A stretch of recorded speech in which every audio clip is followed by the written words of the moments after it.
Tai ką, penktadienis ir labai simboliška, penktadienis Veneros diena ir Venera įžengia į Skorpionų ženklą. Čia jinai atsiskleis visai kitom energijom, negu buvo svarstyklių ženklą. Nes svarstyklės tai daugiau apie partnerystę, apie diplomatiškumą. Taip, ten mes ir aplamai svarstyklės taigi yra Veneros ženklas. Taip, Venera vadovauja, valdo svarstyklės.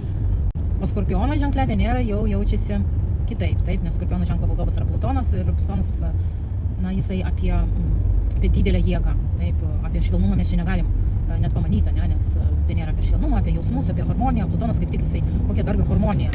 Greitai čia viską greunama, statoma iš naujo, ne? Tai kaipgi dabar pasikeis? Iš tos aukštuomenės damos mes tapsim daugiau tokios valdingos, žinančios, ko norim ir kartais nelabai žiūrim, kaip tą tikslą pasiekiama, nesakykime. Plutonas jis toks, Skorpionas jis toks, jis mato tikslą ir jisai tiesiog link jo jie eina, ne? Užkariauja visą pasaulį.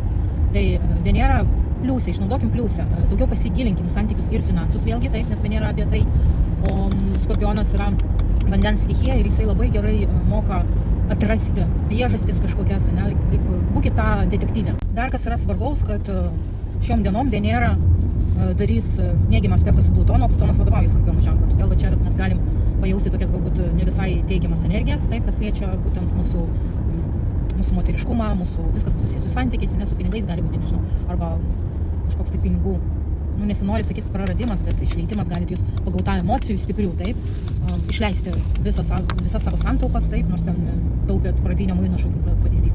Čia ties to reikia labai atsargiai būti. Plutonas bandys griauti ir dar labiau spausti Venerą, kuri yra jo ženklė.